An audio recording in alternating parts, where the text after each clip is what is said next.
لوگوں نے مغرب کا سفر کیا ہے، وہاں جہاز میں 12 کے بعد 14 نمبر سیٹ آ جاتی ہے، 13 نمبر سیٹ ہی نہیں ہوتی. یہ منحوس عدد ہے. یعنی آج وہ کہیں اڑانے بھر رہے ہیں اور کہاں سے کہاں پہنچ گئے ہیں، لیکن یہ ذوف الاعتقادیہ پوری دنیا کے اوپر موجود ہے. تاریخیں مخصوص ہیں کہ ان تاریخوں کو شادی کرو گے تو برکت ہوگی، اگر ان کے علاوہ کسی اور تاریخ میں شادی کرو گے تو ٹوٹ جائے گی. ہمارے ہاں بھی کچھ لوگ کہتے ہیں کہ سفر کے مہینے میں شادی ہو تو شادی کامیاب نہیں ہوتی، اور اگر کامیاب ہو بھی جائے تو اولاد نہیں ہوتی، اولاد ہو بھی جائے تو نیک نہیں ہوتی. عجیب فلسفہ ہے. سیدہ فاطمہ تو زہرا رضی اللہ تعالی عنہا کی شادی حضرت سیدنا علی المرتضیٰ رضی اللہ تعالی عنہ سے سفر کے مہینے میں ہوئی.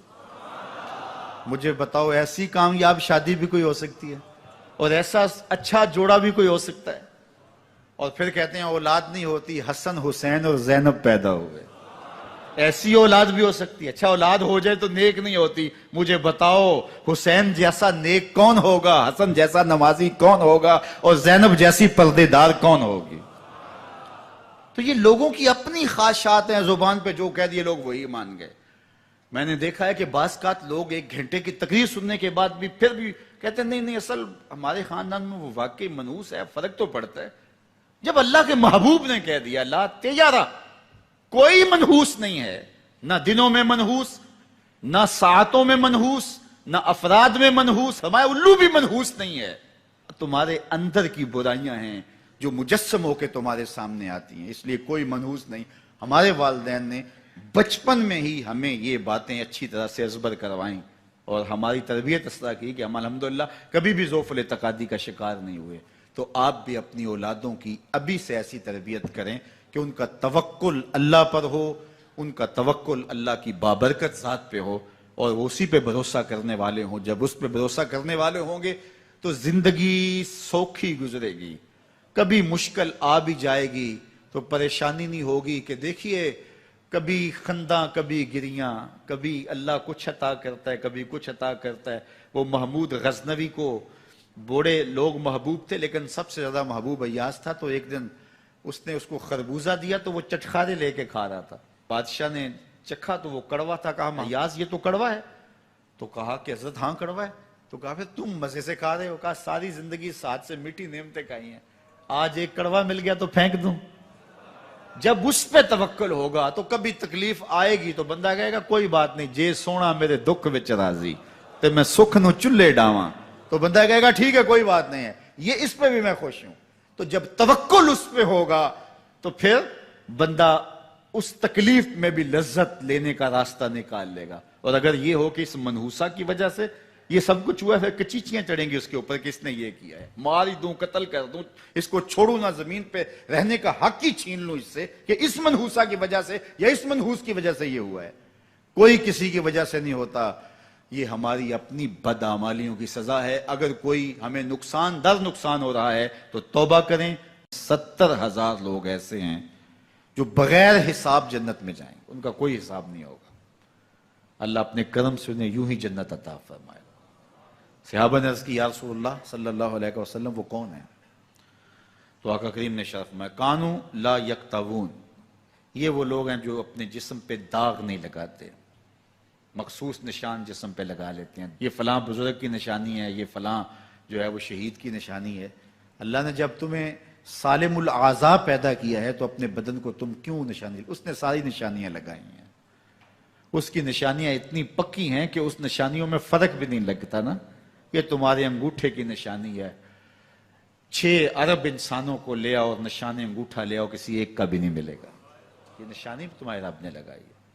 جیسی صورت تمہاری ہے ایسی صورت کسی اور کی نہیں بنائی. تمہیں منفرد بنایا. اس میں پوری کائنات میں سارے لوگ تمہارے جیسے ہیں لیکن تم پھر بھی الگ دکھائی دیتے ہو. سب کی 2 آنکھیں، سب کا ناک، سب کے ہونٹ، سب کا رنگ ملتا جلتا، لیکن سب کی شکلیں الگ ہیں. یہ زید ہے، یہ بکر ہے، یہ عمر ہے، یہ آس ہے، یہ فلاں ہے. دوسرے وہ ولا یسترقون، اور وہ رقیہ نہیں کرتے. یہ چھو منتر جادو ٹونا ہر وقت عاملوں کے پاس بھاگے پھرتے ہیں، اور وہ انہیں جو ہے وہ غلط سلط ٹوٹ کے ٹونے بتاتے ہیں اور وہ کرتے رہتے ہیں. عجیب لوگوں کے نفسیات ہوتے ہیں، صبح سے لے کر شام تک اسی چکر میں رہتے ہیں اور پھر ساری زندگی ان توہمات سے نکل ہی نہیں پاتے۔ اللہ نے تمہیں پیسے دیے ہیں، نئی گاڑی تم نے خریدی ہے، چھوٹے بچے کا جوتا کیوں باندھ دیا آگے تم نے؟ جوتا باندھنے سے اگر یہ ایکسیڈنٹ سے، حادثے سے گاڑی بچ سکتی ہوتی ہے تو پھر پاکستان کے جتنے پی آئی اے کے جہاز ہیں سب پر باندھ دینا چاہیے، سب پہ جوتے لٹکے ہوئے ہوں۔ عجیب تم نے فلسفہ تراشا، کسی نے جو ہے وہ کالی رنگ کی پٹی باندھ دی نیچے، اس سے اس کو نظر نہیں لگے گی۔ گھوڑے کے پاؤں کے نیچے جو کھری لگی ہوئی ہوتی ہے، کچھ لوگوں نے اپنے گھروں میں وہ باندھی ہوئی ہوتی ہے کہ اس سے ہمارے گھر کے اندر کوئی مصیبت نہیں آئے گی، کوئی تکلیف نہیں آئے گی۔ کسی نے ہنڈیا اپنے گھر کے اوپر الٹی رکھی ہوئی ہوتی ہے، یہ ہنڈیا بچا لے گی، اور میاں ہنڈیا کیا بچائے گی تجھے؟ اللہ کے قہر سے کچھ نہیں بچا سکتا۔ جب تمہارے اوپر کوئی مصیبت نازل ہونی ہے تو کچھ نہیں بچا سکتا۔ اگر بچنا چاہتے ہو تو پھر اللہ سے استغفار کرو، اللہ تعالیٰ کی تسبیح کرو، اللہ کی تحلیل کرو، میرے حضور پہ درود پڑھو، پھر دیکھنا کہ مصیبتیں ٹلتی ہیں یا نہیں ٹلتی ہیں۔ تو یہ خام خواہ کے رکیے، اور یہ عامل لوگ جو ہیں ان کا تو کام یہی ہے، ان کا کام چلتا ہے لوگ ذوف الاعتقادی میں مبتلا رہیں، اور یہ کہہ دیتے ہیں کہ آپ کے خاندان میں ایک منحوس عورت ہے، یہ اس کا کیا ہوا ہے، تو کوئی نہ کوئی منحوس تو پہلے ہی انہوں نے طے کر رکھی ہوتی ہے، فوراً ذہن وہاں جا کلک ہو جاتا ہے۔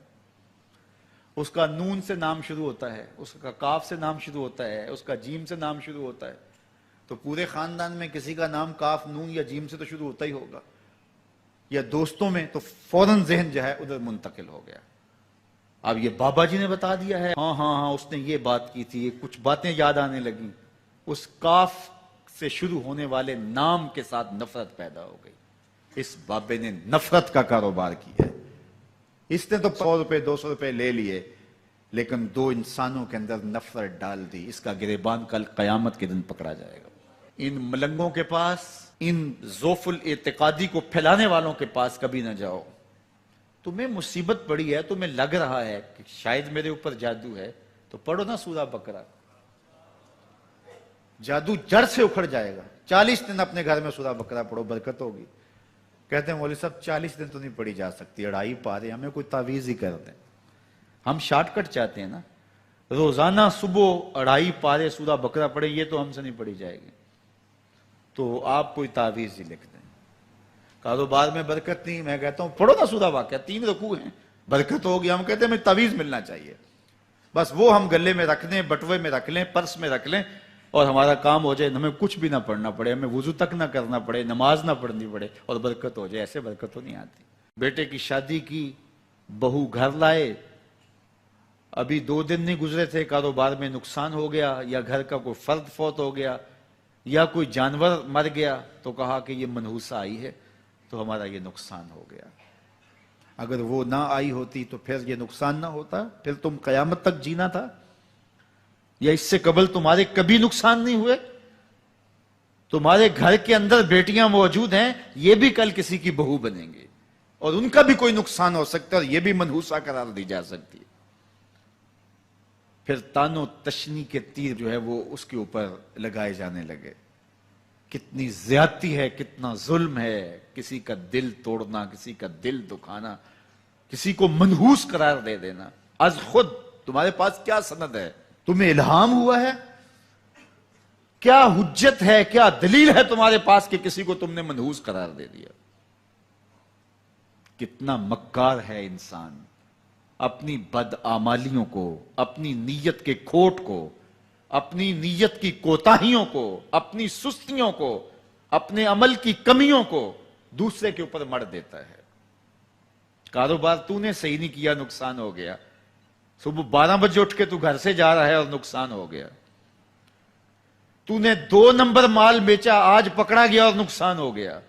تم نے ٹیکس نہیں دیا، تم نے زکوٰۃ نہیں دی، تم نے دروازے پہ کھڑے ہوئے سائل کو جھڑکا، نقصان ہو گیا۔ یہ تمہارے پاپ ہیں جو مصیبت بن کے تمہارے سامنے آتے ہیں، یہ تمہاری بے تدبیریاں ہیں، تمہاری ناحکمتیاں ہیں، یہ تمہاری بے احتیاطیاں ہیں، یہ تمہارا تکبر ہے، یہ تمہارا غرور ہے، یہ تمہارا عجب ہے، یہ تمہاری ریاکاری ہے، یہ تمہاری خیانت ہے، یہ تمہاری دھوکہ بازی ہے، یہ تمہارے قلب کے اندر چھپی ہوئی نفرت ہے، جو آج تمہیں مصیبت بن کے جس کا سامنا کرنا پڑ رہا ہے، یہ تمہارے اندر کے عیب ہیں جو مجسم ہو کے تمہارے سامنے آئے ہیں۔ اللہ تعالیٰ نے قرآن مجید میں ارشاد فرمایا وَمَا أَصَابَكُم مِّن مُّصِيبَةٍ فَبِمَا كَسَبَتْ أَيْدِيكُمْ، جو تمہارے اوپر مصیبت آتی ہے وہ تمہاری اپنی کرتوتوں کی وجہ سے آتی ہے۔ بیماری آئی تمہارے پرہیز نہ کرنے کی وجہ سے آئی، بیماری آئی تمہارا زیادہ کھا لینے کی وجہ سے آئی، بیماری آئی تمہارا نامناسب غذا لینے کی وجہ سے آئی، بیماری آئی وقت پہ سوئے نہیں، وقت پہ اٹھے نہیں، تم نے کسی سے زیادتی کی، بیماری تمہاری بدعمالیوں کی سزا ہے، مصیبت کا آنا، تکلیف کا آنا تمہاری بدعمالیوں کی سزا ہے۔ اور منحوسہ یہ خاندان کی خاتون ہے، تو یہ دوسرے کے اوپر مڑ کے اپنی کوتاہی، اپنی غلطی دوسرے کے اوپر لگا دی اور اس کو منحوس قرار دے دیا۔ اگر کسی کا کام تمہیں دیکھ کر کے اچھا نہ ہو تو پھر تم بھی منحوس قرار پائے نا۔ اگر آج تم کسی کی بہن کو، کسی کی بیٹی کو منحوس قرار دیا ہے اور خاندان کے اندر اس کو منحوس مشہور کر دیا ہے، تو اگر کوئی یہ مشق تمہاری ماں پہ کرے، تمہاری بہن کو منحوس قرار دے دے، تمہاری بیٹی کو منحوس قرار دے دے، تو تمہارے دل پہ کیا گزرے گی؟ یہ کتنا ظلم ہے، کتنی بڑی زیادتی ہے کہ آج خود کسی کو منحوس قرار دے دیا۔ کوئی منحوس نہیں ہے، کوئی لمحہ منحوس نہیں ہے، کوئی شخص منحوس نہیں ہے، کوئی وقت منحوس نہیں ہے، کوئی گھڑی منحوس نہیں ہے۔ مصیبت کا آنا، تکلیف کا آنا تمہاری بدعمالیوں کی سزا ہے۔ لیکن قرآن نے کیا خوب بات فرمائی، وَيَعْفُو عَنْ كَثِيرٍ، ابھی تو بہت ساری باتیں ہم معاف ہی کر دیتے ہیں۔ تم نے کوئی گناہ کیا، پھر تمہارے ہاتھ اٹھ کے ہم نے معاف کر دیا۔ تم نے کوئی گناہ کیا، تم نے صدقہ کیا، ہم نے معاف کر دیا۔ تم نے کوئی گناہ کیا، تم نے سجدہ کیا، ہم نے معاف کر دیا۔ تم نے گناہ کیا، تم نے وضو کیا، ہم نے سارے گناہ جھاڑ دیے۔ تو کچھ اعمال ایسے ہیں کہ جن کی سزا بھگتنی پڑتی ہے لازمی، لیکن زیادہ عمل ایسے ہیں اللہ فرماتا ہے ہم زیادہ یوں ہی معاف کر دیتے ہیں۔ اور اگر ہم سارے معاف نہ کریں تم چل ہی نہ سکو، زندگی تمہاری گزرے ہی نہ، اتنی مصیبتیں تمہارے اوپر ٹوٹ پڑیں، لیکن تم وہ منحوسہ کو قرار دے کے اپنے اوپر سے ٹال رہے ہو، فلاں